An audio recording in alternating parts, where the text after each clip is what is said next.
What do you do when you find out your wife has become an internet minimalist, hypocritical one at that? That's just one of the thoughts that ran through my mind as I watched the video.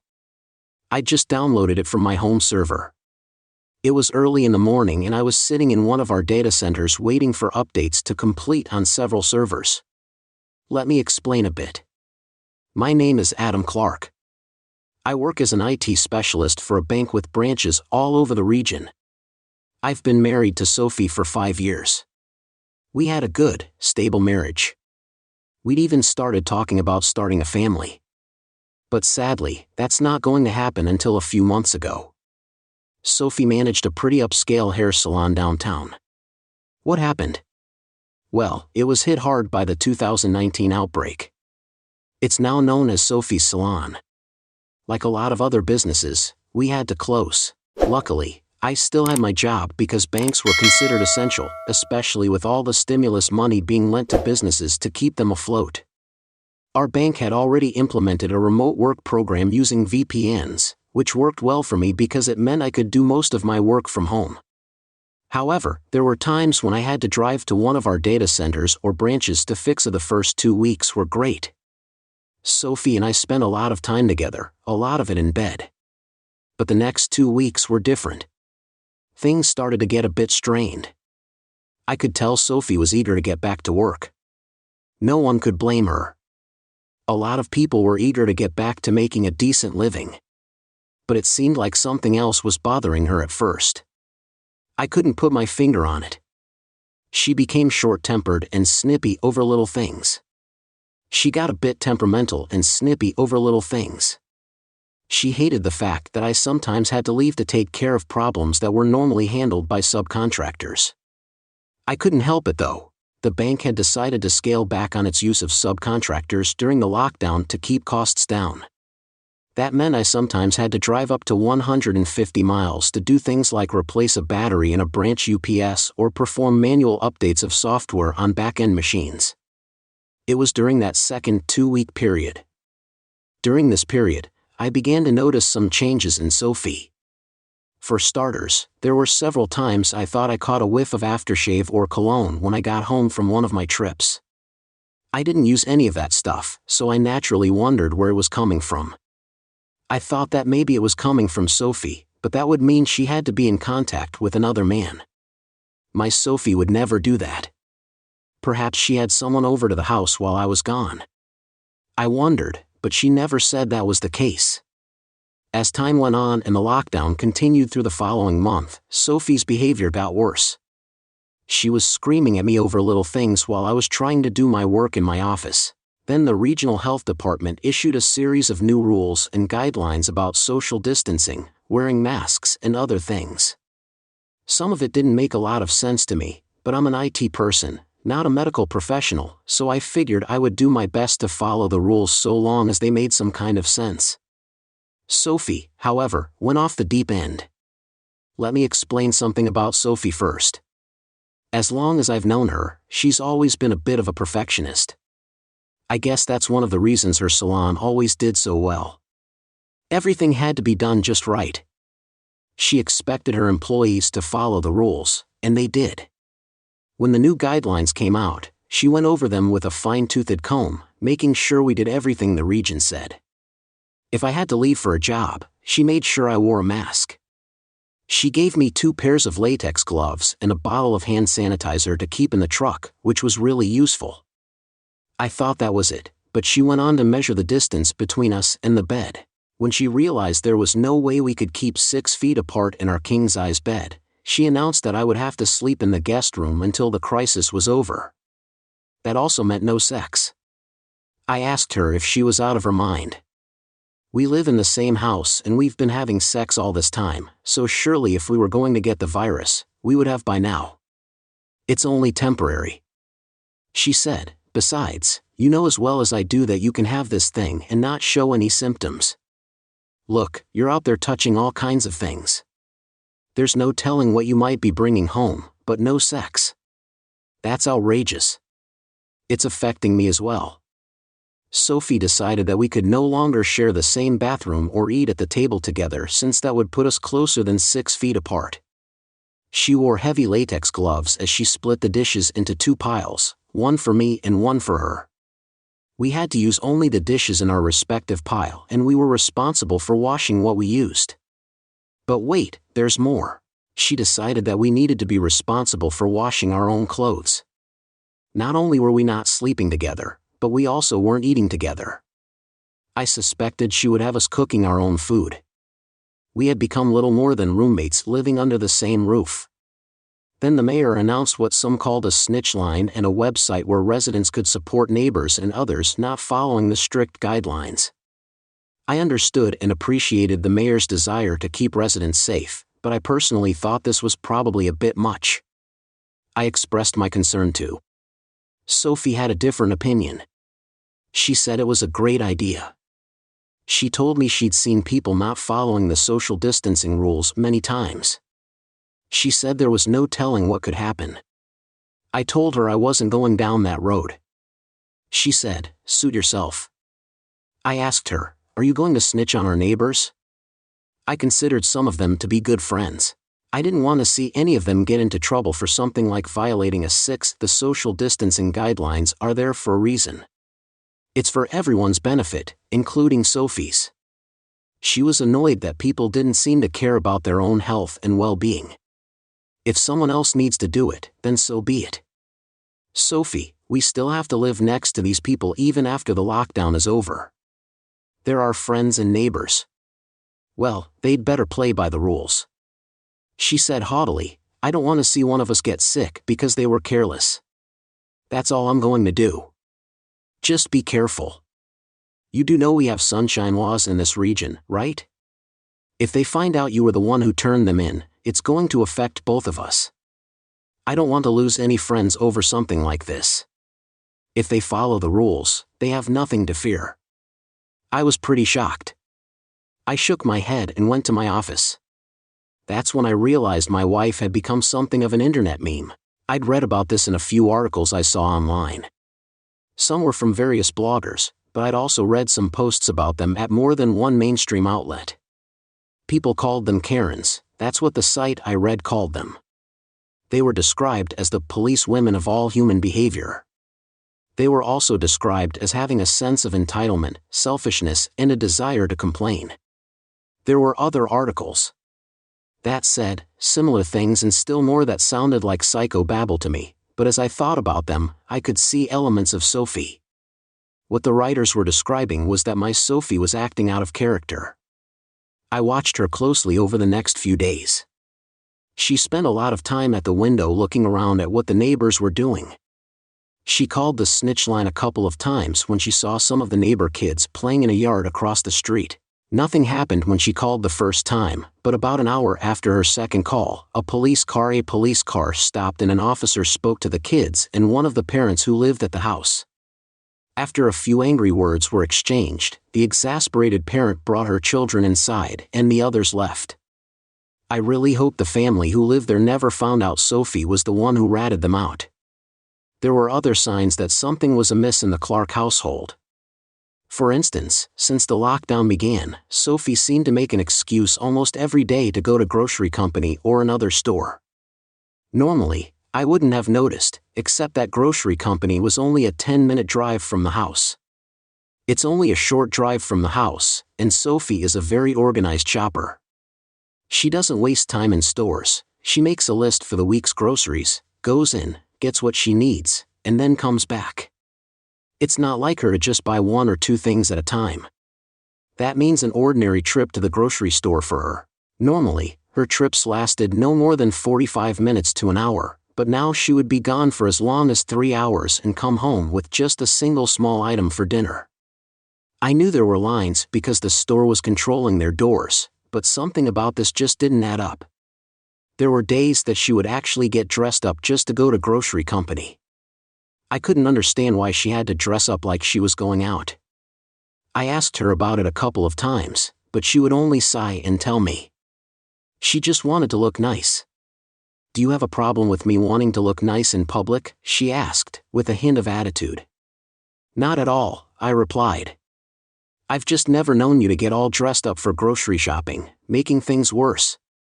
On several occasions, she would run straight to the master bathroom, a room I was no longer allowed to use, and take a shower after returning. Why would she need to do that if all she did was go grocery shopping for one or maybe two small items? I realized that when it comes to women, I may not be the sharpest tool in the box, but I certainly didn't just fall off the turnip truck last night. Something was going on, and I was determined to get to the bottom of it. Why would she get dressed up and leave for the grocery store every day at the same time? Every day at the same time, only to be gone for up to 3 hours. Something was definitely wrong. I tried to believe her. After all, I had seen some of the lines going into the stores myself. But 60 days into the lockdown, I knew something wasn't right. I pulled out my cell phone and called Luke Green, an old friend from college who now ran his own private investigative company. I called Luke Green, an old friend from college who now ran his own private investigative company. "What's up, buddy?" he asked. He listened quietly as I explained the situation to him. "That doesn't sound good at all," he said. "Email me a recent picture of Sophie if you would, and I'll get started. Maybe you ought to put some cameras in your house and have them stream to that server of yours," I suggested. "Good idea," he replied, as he emailed a picture of Sophie. He said he's got some here that aren't being used. "If you want, you can borrow them and set them up. Let's meet by your office this afternoon, and he'll get them to you." "That'll work," I said. "They'll be there at about 4 o'clock. She's usually back from the grocery store by then." "Gotcha. Luke said your office is 3000. They'll be there. I just got your email. I appreciate the offer, but I think I'll pass. I just want to get to the bottom of this." "You may not like what you find out," Luke said. "I don't like what's going on now." I told him, "See you this afternoon." We ended the call, and I thought about what he said for a moment. I may not like what he finds out, but I figured that was better than what's going on right now. It's better to face it head on. I showered, changed, and left, leaving a note on the kitchen counter for Sophie to say I'd be gone until later that afternoon. I met Luke outside the entrance to the building where my office was located. He handed me a box with 3 very small devices, which he said were motion-activated cameras that could be installed practically anywhere. He also gave me a sheet that detailed the installation process. "I hope things work out for you, Adam. We'll get on this right away and let you know what I find out." "Thanks, Luke. I appreciate it." After he left, I went inside and found that some UPS batteries and several DVDs had been delivered while I was out checking my work email and our inbox. I learned that the house ticketing system had scheduled the upgrades and battery replacements for this evening after normal banking hours. I had just enough time to get home and set up the cameras before grabbing a couple of hours sleep. I got home and found that Sophie still hadn't returned, so I grabbed my ladder and headed into the master bedroom, a place I had been exiled from. I was curious, so I looked in her hamper and found a pair of underwear that looked like they had semen in the gusset. I was disgusted, so I said, about my task as I was finishing installing the camera in the smoke detector. Sophie came into the room. I could instantly detect the odor of a man's cologne on her, along with something else. "What are you doing in my room?" she asked. "Your room," I replied. "The last time I looked, my name is on the mortgage. That means I can go into any room I choose, including the master bedroom, where you and I used to sleep together." She recoiled from that, and I rarely talked to her like that. I had to change the battery in the smoke detector, and I'll do the same in the guest room and living room. She said, "You don't have to be so short with me." I said nothing and finished my work as she went. I went into the bathroom to take a shower. Then I went into the guest room, where I'd been sleeping, and did the same. My next stop was the living room. After I finished, I replaced the ladder and went into my office to make sure the cameras would connect to my server. It took a few minutes, but I was happy with the results. The images were clear, and I could hear everything going on through the tiny microphones. I watched as Sophie came out of I went to the bathroom and put on a pair of jeans and a light sweatshirt. I really hoped that nothing incriminating would be caught and that we could get the ball rolling after I finished. I went upstairs to what was now my bedroom. I have to go to the data center tonight to install some updates on our servers, I told Sophie as I got to the top of the stairs. She seemed happy to hear that I would be gone. They'll probably be gone almost the whole night, so I'm going to get a couple of drinks. I got a few hours sleep before I had to leave. Okay, she said as she walked off, apparently unconcerned that I would be gone. I couldn't help but notice that she didn't even bother to say goodnight. I remembered a time when an announcement like that would upset her. I shook my head and went into my room, where I lay down and tried to sleep for a couple of hours. I woke up when my alarm went off and stumbled into the bathroom, where I brushed my teeth and I took a shower, got dressed and went downstairs. I made a sandwich and grabbed a cup of coffee on my way out. Sophie was sitting on the couch and didn't say a word to me. I felt like I needed to reach out to her and say something. I went to the dining room table and said, "Sophie, I need to ask you something." She turned to look at me. "Do you still love me?" she asked. "Of course," I said. "Why do you ask?" "I just want to know why you're being so rude to me lately. You never tell me you love me. We haven't had sex in a long time." She sighed heavily before responding. "Is that what's bugging you? No sex? It has been a while, and we used to make love pretty regularly." She nodded. "Maybe you're right. I'm sorry if it seems like I've been out of sorts lately. Maybe after all this is over, we can go somewhere for a nice vacation." "Yeah, that would be nice." Personally, I didn't think that would ever happen, but I went along with it. "Look, I'm going to be gone for most of the night to get these updates done. We'll call you when I'm ready to come home." She said, "Thanks," and went back to watching her program after I'd finished eating and went into the office to check my server was working. I grabbed my briefcase and locked the door. When I left, I looked at Sophie as I opened the front door to leave the house. "I'm heading out now, love you," I said. She didn't even look up at me. "Yeah, me too," she replied. I stood there for a couple of moments, realizing that was all I was going to get from her. There used to be a time when she would send me off with a hot kiss, but I guess those days are over. I thought as I nodded goodbye, "Sophie," I said, closing the door behind me. I got in my truck and headed out.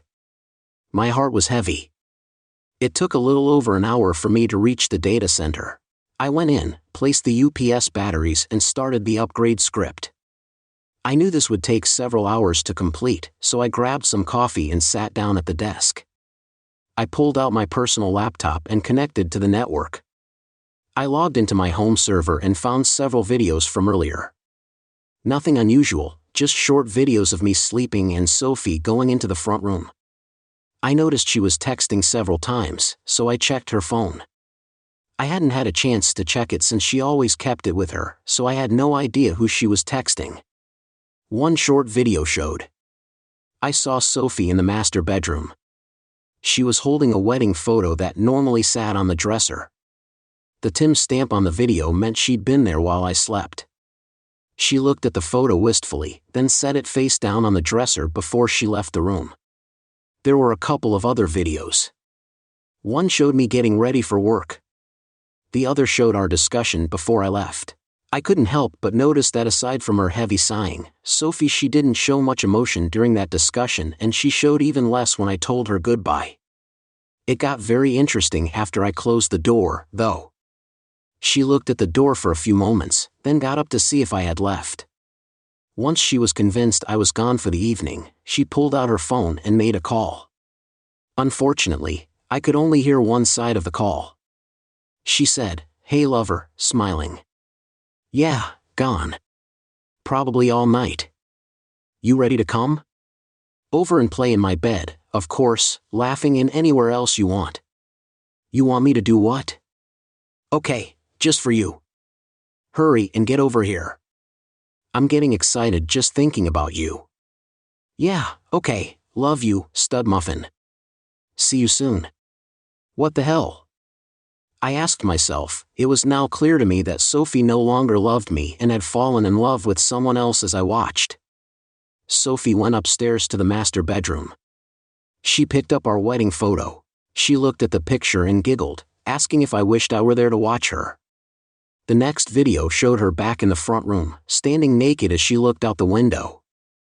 A few minutes later, a car pulled into the driveway. She opened the door and stood naked as a man stepped out. He smiled and took her in his arms, kissing her deeply. She responded, "It's been a while since I've even touched someone, let alone given them a kiss like this." She felt as if her heart was being ripped out of her chest. They came into the room, and she got a good look at the man's face. He looked somewhat familiar, but she couldn't place him. I recognized him. He had dark hair, well cut and combed back, which made him look like someone you'd see in those pictures they often put up in hair salons. That's when it hit me. He was a hairdresser who worked in the salon Sophie managed. I vaguely remembered meeting him once before when I stopped by to see her. "So is the loser gone all that night?" he asked her. "Yep, all night," she said with a huge smile. "Come on, let's go up to the bar and have some fun. I'm so excited for you right now." Then they ran up the stairs into what used to be our master bedroom. The video ended, and I saw another one had just been saved to the server, so I opened it. This video picked up where the previous one ended. Sophie and her lover were in the bedroom. She had got on the bed. "It's not our marital bed anymore," she said. "I kicked him out of the bedroom, just like you suggested. This is my bed now, or better yet, our bed, yours and mine." That explained a lot. I thought they obviously had planned this all out. "Too bad the chicken isn't here to watch a real man having fun with you," he said with a wicked grin. She laughed. "Maybe later. Forget about him right now. I need you to be with me." I can't begin to describe the emotions that went through me as I watched and listened to them degrade and humiliate me in my own house in what I thought was my marital bed. Part of me was sad for. I was disappointed to see what I once thought was a beautiful thing being destroyed. I was angry and upset. After all these years, I had supported her and taken care of her. This was the thanks I got. I probably would have done something drastic if I'd been there when this was going on. I could have killed both of them where they lay, but that would only see me put in jail, and I didn't want that. It's amazing how quickly people can change their minds. I didn't see Sophie as my soulmate. She certainly wasn't my wife. I even had difficulty thinking of her as a woman. She was just a self. I was so absorbed in my thoughts that I realized I needed to get away from the data center before I went crazy. I stopped the video and left.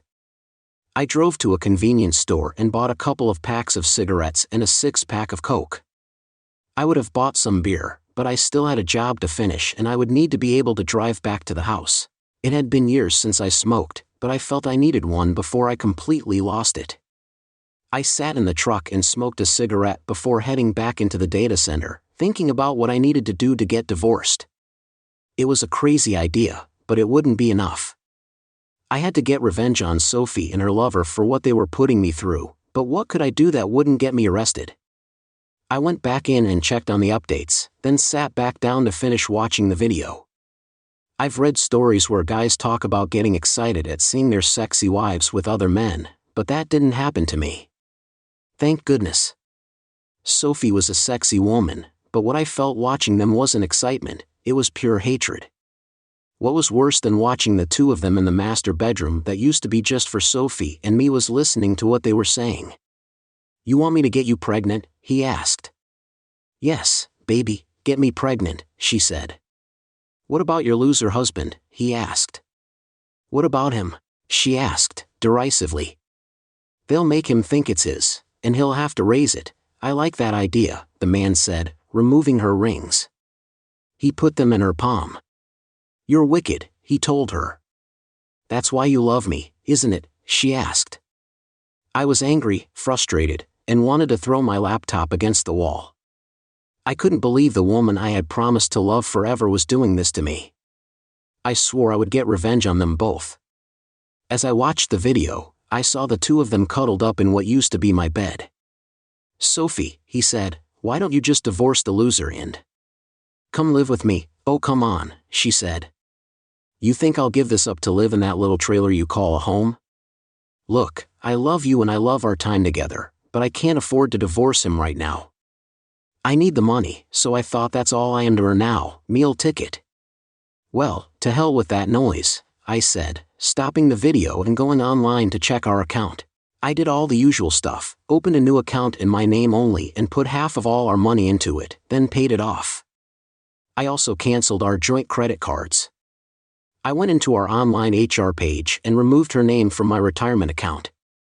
I would have removed her from my insurance, but it wasn't open enrollment and I didn't have a final divorce decree according to the rules HR had laid out for us. Other than that, I did everything I could to separate her from me financially. One of the benefits of working for the same bank that held our account, I started the video back up. So, are you saying that once this lockdown is over and we're back to work, you'll divorce him? Yeah, by then I'll have more money saved up and I can file for mental cruelty or something. I'm sure I can find a way to ruin him. Not if I find one first. I thought this looked like it was coming back to life. I couldn't take much more of this and fast-forwarded through this part of the video after he had been with her when they finished. I got into bed and cuddled up, thinking about how much I was craving some social interaction. After a while, I thought they must have gone to sleep, and it looked like the night's celebrations were over. I checked on the status of the updates and figured they'd be done in about an hour, so I sat back down and thought about what I should do. After what I heard tonight, I knew I couldn't ever imagine being in the same house as Sophie. I'd seen and heard enough, and I felt there was no need for Luke to. I decided to follow Sophie, so I came up with a plan. I combined several video clips into one and sent it to all of her family members. I explained that I would be getting a divorce and filing for adultery. By then, the updates were complete, so I tested the system and made sure everything was working. I packed my things and went back to the truck. I decided to crash Sophie's party. I checked the time and saw that it was only 1 a.m. It was 10 o'clock by the time I got home. That meant it would be about 4 o'clock by the time I got home. Sophie wasn't expecting me until much later, which was good because I was actually quite tired. I got in the truck and lit up a cigarette, then headed out. It was actually 2 o'clock. I got home at 5:55, so I turned off the headlights to avoid waking Sophie or her partner. I parked in the driveway next to her car and left the garage door open. I went inside, turned off the seeker system, and put my laptop bag in my office. Then I slowly made my way up the dark stairway and walked through the open master bedroom door. I found them both sound asleep, their arms around each other. I thought it was touching. I stepped into the room and turned the overhead light on. "Get up, get up, get up," I said, mimicking the way my drill instructors did when I was in boot camp. They jumped up out of the bed, surprised and scared. "What's going on?" they asked. "Oh my God," Sophie said when she realized I was the one who woke them up. "Adam, what are you doing home? You were supposed to be at work all night." I glared at him. "Just get your clothes on and get out of my house." I roared. "You have 30 seconds, and 25 of them are already gone. Move." He ran around like a chicken with his head cut off, looking for his clothes. I turned to Sophie. "Maybe I should call the mayor's snitch line and report you for violating social distancing guidelines."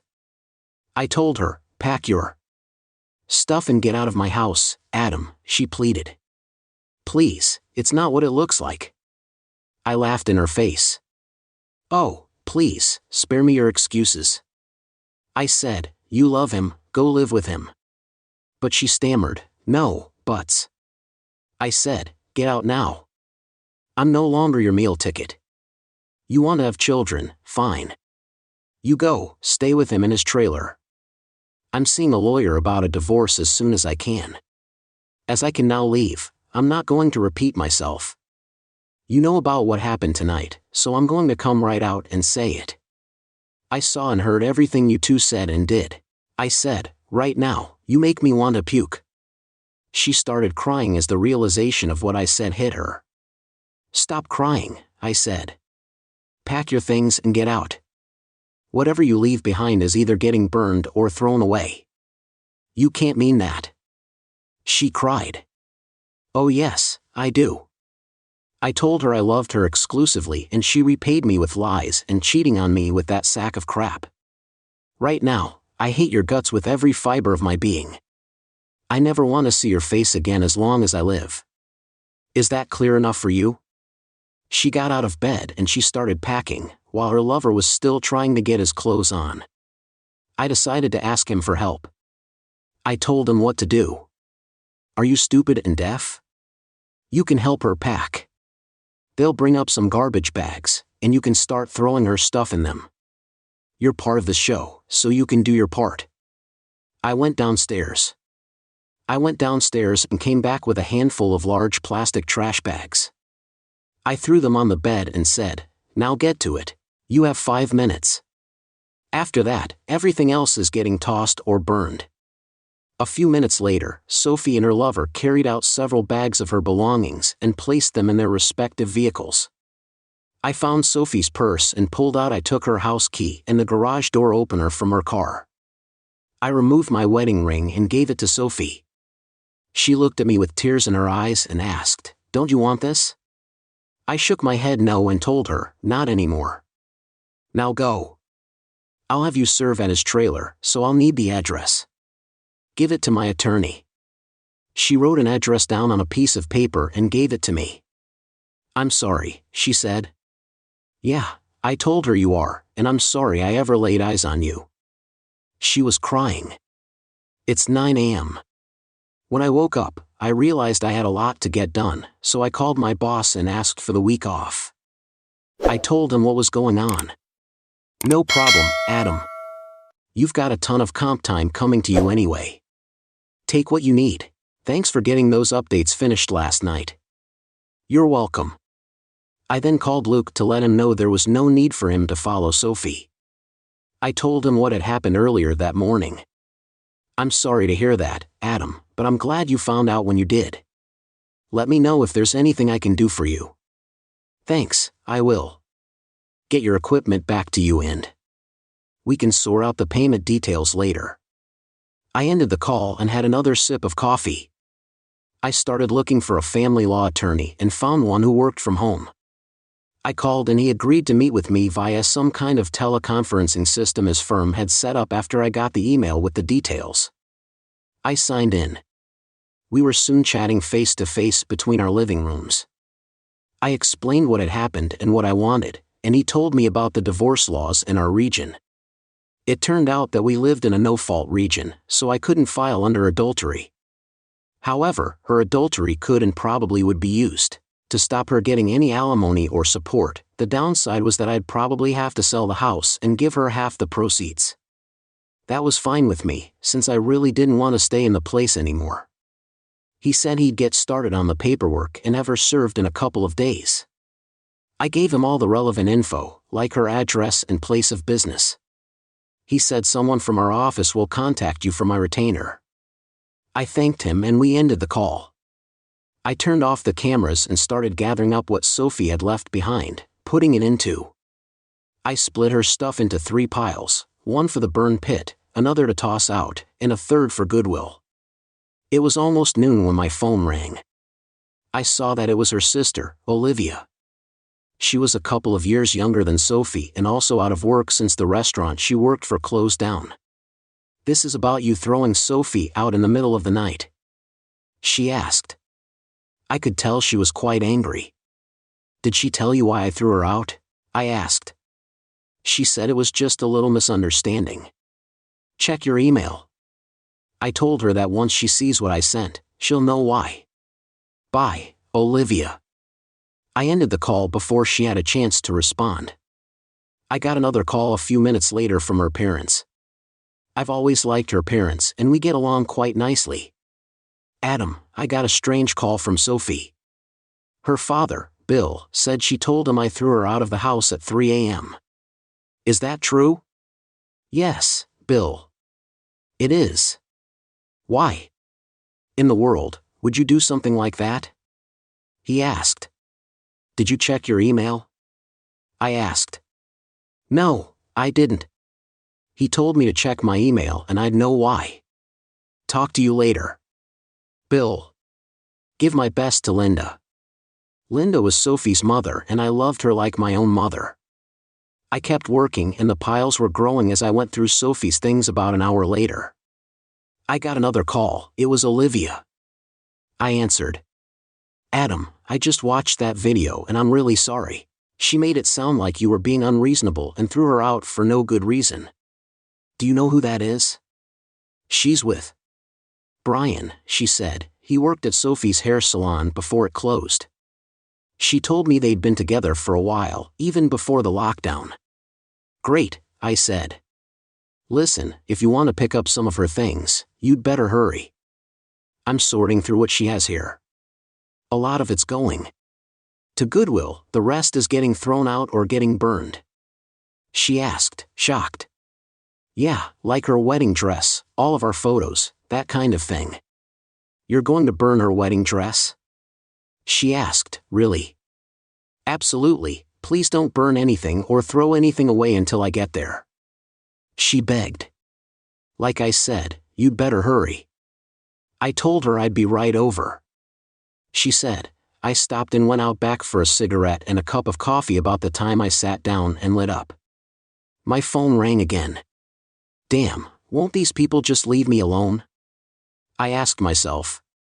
I looked and saw it was Bill, so I answered, Hey, Bill. Adam, I owe you a huge apology. I saw that video and I've never been more disgusted in my entire life. Those were just the lowlights, if you know what I mean. I said I have a lot more of that crap. We've seen all we need to. Linda, we've made it clear to you that you're not welcome. I just wanted to check in and see if you're around anymore. We both think the world of you, Adam. If there's anything you ever need from us, just give us a shout. Thanks, Bill. I appreciate that. We ended the call and I went back inside. By then, Olivia was knocking on the door. I opened it and saw her standing there in a pair of short shorts and a crop top t-shirt. Olivia, come on in. She came into the house, flipping her long blonde hair back over her shoulders. I'm sorting her stuff upstairs if you want to come up and go through it. That sounds good. I picked up a trash bag and handed it to her. She smiled as she took it. What is this? What passes for luggage in your... I'm going to go through your stuff upstairs, if you want to come and help me. Yeah, and she's lucky she's using a clean bag. We went upstairs and she looked through the piles of stuff, tossing quite a bit into the back. Needless to say, she wasn't very careful with it. She saw Sophie's rings sitting on her nightstand and left them there. Olivia, I nodded my head as she reached out for them. You might want to disinfect them first. It was clear that the items held no significance for Sophie. She said, You're welcome to take whatever you want. I'm going to step out back for a moment. Feel free to join me if you'd like to chat. I finished my coffee and went out back for another cigarette a few minutes later. Olivia stuck her head out. You know, you can join me if you want. No problem at all. I came out and sat in a chair opposite her. I didn't know you smoked. I quit some time ago, but I started again last night after I saw that video. It's a free country, so I don't mind if you join me. She sat back and looked at me before speaking. My sister is an idiot. I can't believe she treated you as badly as she did. You don't know the half of it. Olivia said, She's an idiot, after a few moments. I saw she was trying to seduce me. She sat there with a small smile on her face. You know, I've had a crush on you since we first met. I asked her. Of course you knew. She was always quite flirty with me whenever we were together. Sophie was really irritated by me, but I never did anything to encourage her. In fact, I never did anything to discourage her either. I've always thought the world of you. She smiled and said, I don't know you at all. I said, I know, but we grew up together. She said, Yeah, but that's about it. She's always been quite self-centered. She's very self-centered and quite narcissistic. I can't tell you how many times she got me in trouble with our parents, and then she'd do the same thing herself. I'm surprised the two of you lasted as long as you did. I asked why she was always changing boyfriends when we were younger. Olivia, she said she'd hook up with a guy and it would last maybe a few months before she was hooking up with someone else. Every other guy she dumped her like a sack of potatoes. I wish I'd known that before I married her. I thought about warning you when I first met you. Why didn't you? I asked. I did say that a few times, but I could tell you were head over heels in love with her. I didn't think you'd believe me. I nodded my head in agreement. You're probably right. I said I did love her once, and I probably would have thought you were just trying to split us up so you could move in. I did warn her, though. I told her that if she ever hurt you, I'd make her pay. She promised me she'd never hurt you or treat you the way she did her other boyfriends. Have you thought about revenge? I have. I spoke to a divorce attorney this morning. He started the paperwork, but is that all she asked? Isn't there something else you'd like to do? I knew what she was up to, but I wasn't about to take the bait. Not yet anyway. Yeah, but I ended up in jail. She laughed. That wasn't what I had in mind. Her free hand started pleasing herself. I could probably have her right then and there, but it was too soon. I'm still legally married. I said the divorce papers haven't even been served yet. She smiled before she responded. That was a good answer. I've waited for years, so I guess I can wait a bit longer. Are you staking a claim or something? I asked. She laughed. Damn right. I am. She said. Sophie screwed up big time, but like I said, I'm not my sister. I'm strictly a one. I've always found women to be interesting. I smiled back at her. That's good to hear, but I'm a bit surprised. I figured you have men lining up. In my experience, most guys are either jerks or mama's boys. That's a shame. I said, not really. She told me, the truth is, none of them can hold. I just want to know one thing, is there any chance you'll take her back? I shook my head. I'll get her stuff back to her this afternoon. Is there anything you want me to tell her? Tell her I spoke to a lawyer this morning and she can expect to be served in a couple of days or so. I told her I really am sorry about what she did to you. Thanks. It'll be okay though. She said, wrapping her arms around me, she said, let me give you something to help take your mind off things. I started to say something but found myself getting the deepest kiss from the softest pair of lips I have ever encountered. Are you on Skype? She asked, when she backed away. Yes, I am. I jotted down my Skype handle and gave it to her. I'll see you on Skype this evening, and I'll let you know how it went. Sure, I look forward to that, I said. I helped her carry the rest of Sophie's things to her car and kissed her after she got in. I watched her drive away. I went back inside, hoping I wasn't making a mistake, but I didn't see any deception on her part. I grabbed another soda and started for the back door when my phone rang again. This time it was Sophie. What did she want? I wondered. I answered the call and was met with a rather angry response. She asked when I had sent the video to her parents and sister. I was taken aback, as I had no recollection of sending such a thing. I asked her why she thought I would do such a thing. You cheated on me and lied to me. You stabbed me in the back. I loved you exclusively for years, and you do this to me. You thought you could get me to raise Brian's child. Screw you. Stop calling me that. She said she hated that word, which is why I used it. I didn't care why. That's what you are, worthless, no good, lying, cheating. That's all you've ever been, and that's all you'll ever be. We're finished. I spoke to a lawyer this morning, and you can expect to be served with divorce papers in a couple of days or so. Meanwhile, I don't want to hear from or see you again, Adam. Please. I'm begging you. She cried. I'm so sorry for what I did. We can work through this. No, we can't. You destroyed me with your cheating. I'm through putting up with your crap. You made your choice. Now you get to deal with it. Goodbye. I really do hope I never see you again. I thought I heard a sob, but I didn't care. I ended the call and blocked her number. Later that evening, Olivia contacted me on Skype. She said Sophie wasn't too thrilled with the condition. Her things were in a bad way. I thought I'd already told Olivia about Sophie's call, but she hadn't heard. She had a good laugh and said it served her right. We chatted for a bit longer before we ended the call. I thanked her for everything she'd done and told her it meant a lot to me. She said it was her pleasure. We said our goodbyes and I found myself thinking about seeing Olivia the next day. I finished sorting through the rest of Sophie's things, cleaned her rings and took the pile of rubbish to Goodwill, loading it into the truck after stuffing it all until I put them in trash bags. After I dropped off the bags, I stopped at a pawn shop and sold her rings. I got a fraction of what I had paid for them 5 years ago. Oh well, I thought, if Sophie wants them, she can go buy them back. I even mailed the pawn ticket to her at Brian's trailer so she could get them if she wanted to. She chose. I figured she would get the ticket in a day or two, so there might be a chance she could still get them if she wanted to. I'm not completely heartless after all. I called Luke and arranged to return the surveillance gear. He let me use it.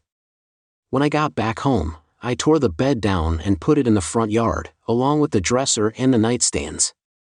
I put a sign on it saying free. Within a couple of hours, it was all gone. I gathered the rest of the stuff, which included her wedding dress and all the photos that included her image. I carried them out back. I pulled a 50. I got the drum out of the garage and filled it with all the stuff I'd gathered. Then I soaked it down and set it on fire. I stayed with the drum until everything had burned to ash, making sure the fire was completely out and putting the lid back on. I decided to leave it where it was until it had cooled off enough to move. I went back inside and looked around to make sure I'd got rid of everything in the place that reminded me of Sophie. It looked a bit bare, but I figured it was worth it to not be reminded of her. By then it was evening, and I was really tired, so I cooked up some hot dogs and watched a bit of TV before going to bed. I slept in the next day, but still got quite a bit done. I opened the windows in the now empty master bedroom to air it out, then grabbed some spackle and filled in the nail hole. I also cleaned the carpet as best as I could. It was late afternoon by the time I finished. I was in the garage cleaning out the shampoo machine when I saw Brian's car pull up out front. I opened the garage door and grabbed a baseball bat I had I was standing by the back door of the garage when I saw them get out of the vehicle and start walking towards the front door. I stepped out and stopped them. "What do you want?" I asked. Sophie looked at me and held up 2 envelopes. "What is this?" she asked. "If I'm not mistaken, those are divorce papers. Sign them and send them back. I've been more than fair, so the sooner you do that, the sooner we can end this marriage and move on. Don't fight me on this, and be prepared to use the whole video I captured of the 2 of you in our bed." In a smaller envelope, I recognized it as the one I'd sent to her earlier, which looked like a pawn ticket. "I got rid of your rings. I washed them, but I guess that's just the way it goes. I sent you the ticket in case you wanted to buy them back. I don't want them, and from what I saw, you didn't care about them either. I think the judge will understand why I did what I did." She was really upset. "Do you hate me that much?" "Yes, I do." I told her what else I did. "I got rid of the rest of your stuff, just like I promised I would." I told her I gave away the bedroom set, head stuff to Will, and burned the rest. She asked what I burned, like my wedding dress and pictures with me in them. "I burned all the junk." She said, "You actually burned my wedding dress." She was crying, and Brian was holding her. He looked at me before speaking. He said, "You really are a heartless scum." I agreed. I'm especially heartless when someone I loved with all my heart stabs me in the back, like she did with you. I should warn you, though. She's liable to cheat on you. You'll be leaving soon, so don't get too used to having her around.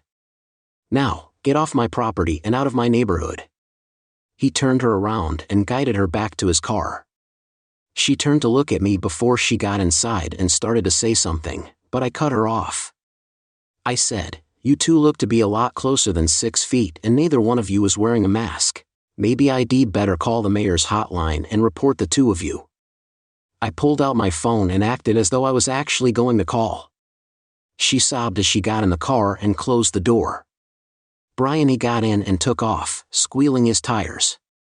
I smiled and put my phone back in my pocket. I figured she would probably fight the divorce, so I was surprised when I got a call from my lawyer the next morning. He told me she had signed the papers and dropped them off at his firm. I got them filed, and we have a tentative court date set for 2 weeks from today. He said the court in this county is a lot more technologically advanced than many others, and this can be done online since she doesn't appear to be contesting it. I've sent both you and Sophie. I've also sent a copy of your video to the judge so he can take a look at it.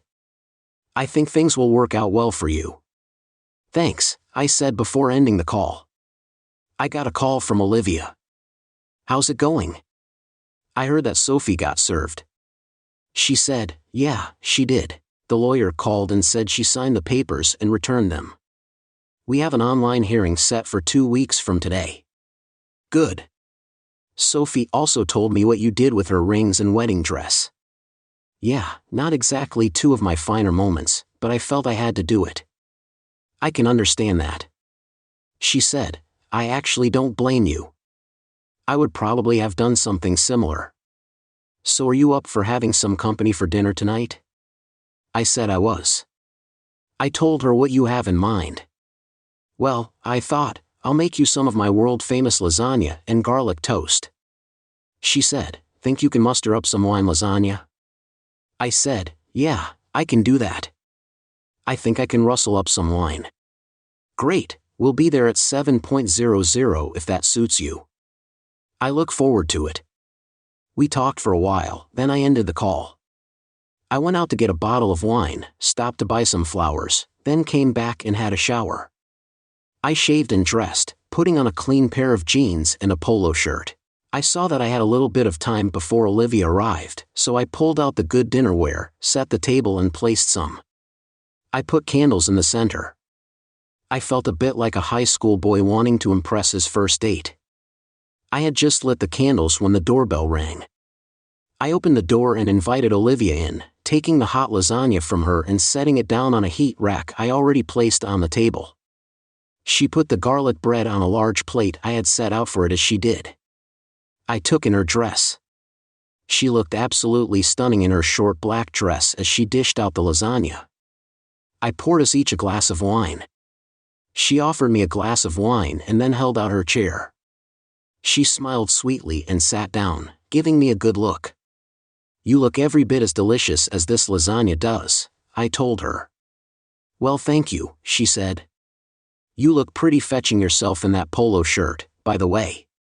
I like what you've done with the place. I don't see anything that suggests Sophie ever lived here. That was the idea, I replied, taking a bite of the lasagna and feeling like I was in heaven. This is the best. This is the best lasagna I've ever eaten. I'm glad you like it, she replied. Just wait till you see what I've brought for dessert. I didn't see that she brought anything else. I was confused for a second, but then it hit me. Oh, I get it, I said to myself. After we'd eaten, Olivia helped me clear the table. When we'd finished, she turned to look at me, reaching up. She undid the dress, and it took me a few seconds to realize I'd actually stopped breathing. There she was, the most beautiful woman I'd ever seen. What's the matter? She asked. Haven't you ever seen a naked woman before? Not one as sexy and beautiful as you. I finally stammered. She kissed me deeply. Are you ready for dessert? I couldn't remember feeling anything this good in my life, not even with Sophie. She wrapped her arms around my neck and kissed me. I love you, Adam, she said, breaking the kiss. I've always loved you and I always will. I promise you'll be my woman as long as you'll have me. She kissed his cheek and smiled. I love you too, Olivia. I wish I'd met you before I met Sophie. She smiled back. Me too. There's one thing I want to do though. She got off the table. You want to go upstairs, he said. I thought you'd never ask. They went upstairs, arm in arm. We went into the guest bedroom, where the bed was a bit smaller than the one in the master bedroom, but there was plenty of room for Olivia and me. We spent a long time together on that bed before finally falling asleep in each other's arms. The next morning, she woke me up. I felt like a new man, and I had this wonderful woman to thank for that. We went downstairs. While she cooked breakfast, I made coffee. I sat at the breakfast counter and watched Olivia make bacon and eggs, wearing nothing. I told her I was getting used to this, and she laughed. She said she hoped I'd be back for more.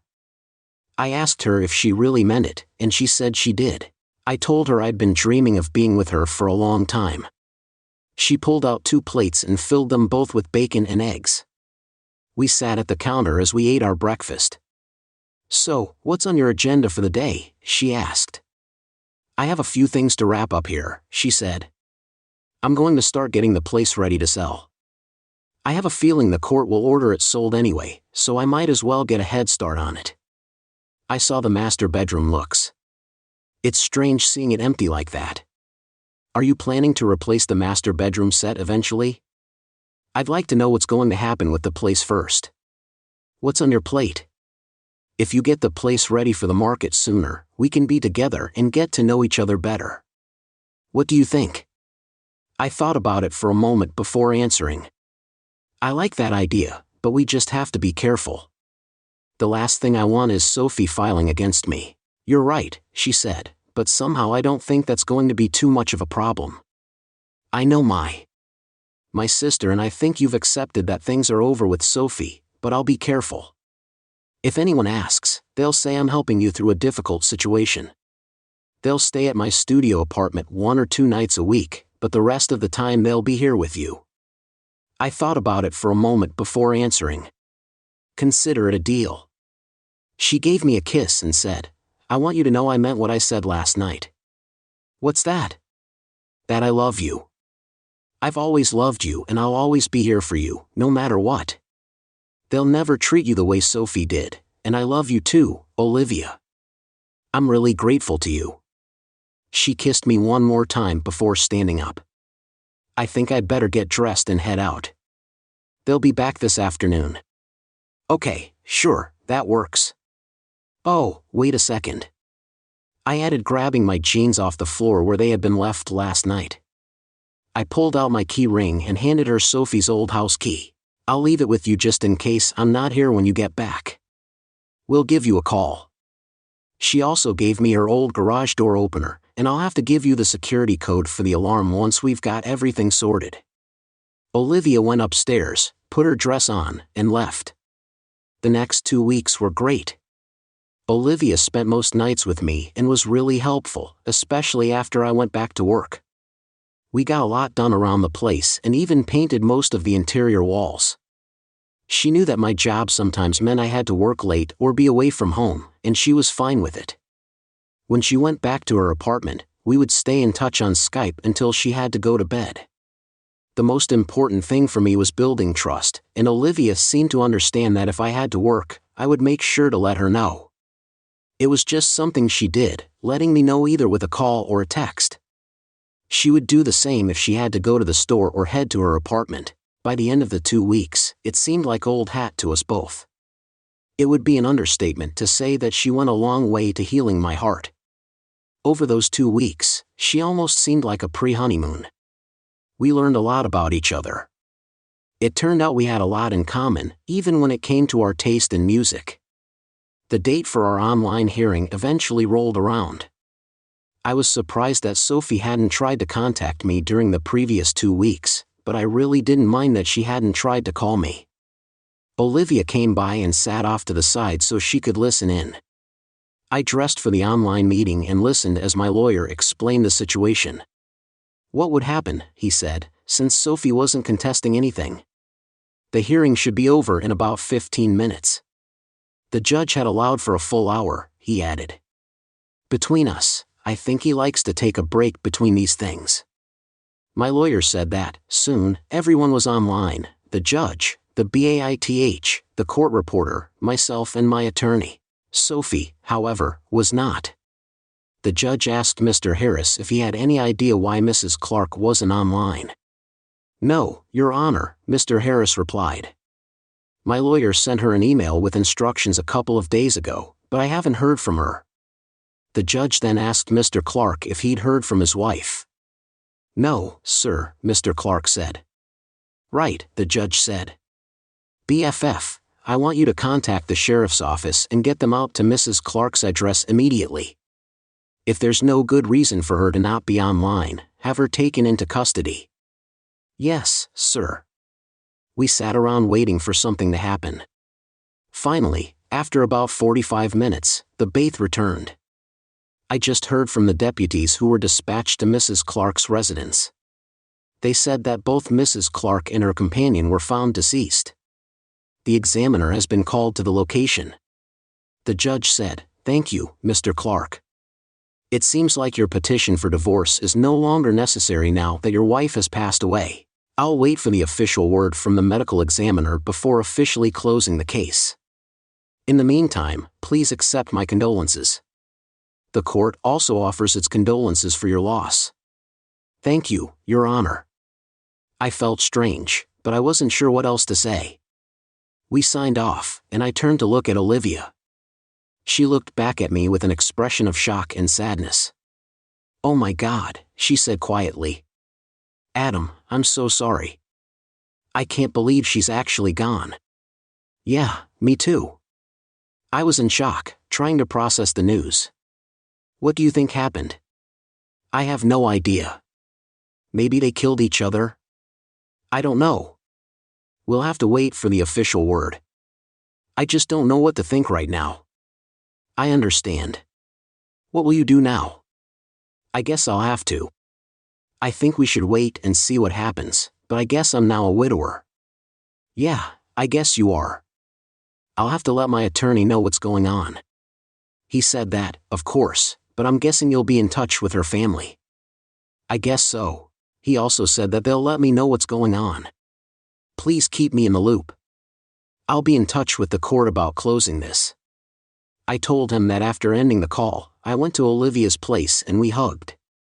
I felt strange knowing that Sophie was gone and there was nothing more that needed to be done. I still needed to contact Bill and Linda, her parents.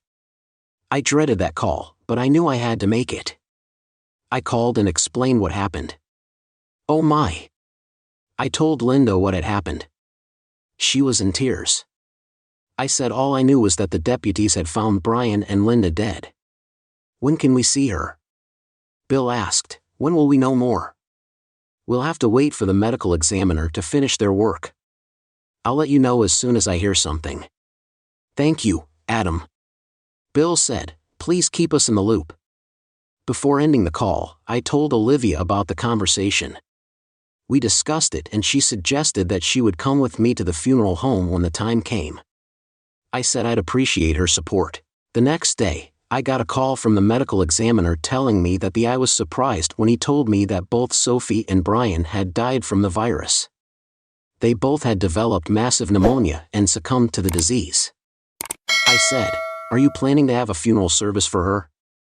He said that, according to regional law, we have to cremate the bodies of those who died from the virus.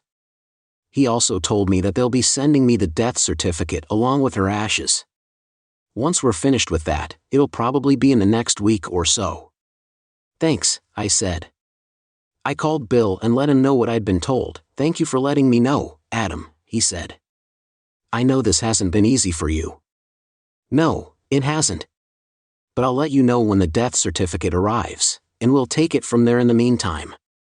Please let me know if you need anything." "I will." "Take care of yourself," Bill said after we ended the call. I called. I sat down feeling the weight of the news. Olivia came over and sat with me. "It's hard to believe she's really gone," I said quietly. "I know," she replied. "But we'll get through this together." The following week, I received Sophie's death certificate in ashes. I called Bill and Linda, and we agreed to hold a small memorial service. At their home, it was a pretty somber affair. I could tell that her parents were struggling with the loss. After the service, I gave them the ashes and they thanked me for everything I had done. I know this has been difficult for you, Adam. Bill said, we appreciate all you've done. Thank you. I said, I'm just glad I could. After the service, Olivia and I went back to my house. It was strange knowing that Sophie was gone, but I also felt a sense of closure. I knew I could now move on with my life, and I was grateful to have Olivia by my side in the weeks that followed. Olivia moved in with me permanently, and we continued to work on we got the house ready to sell and eventually found a buyer. I was able to move on from the memories that had haunted me for so long. Olivia and I began a new chapter in our lives. Despite everything that had happened, I had found someone who truly loved me. We made plans for the future and I felt a sense of peace I hadn't known in a long time. Life can take unexpected turns, but how would you handle a situation like this? Let us know in the comments below and don't forget to like, subscribe and hit the notification bell for more stories like this.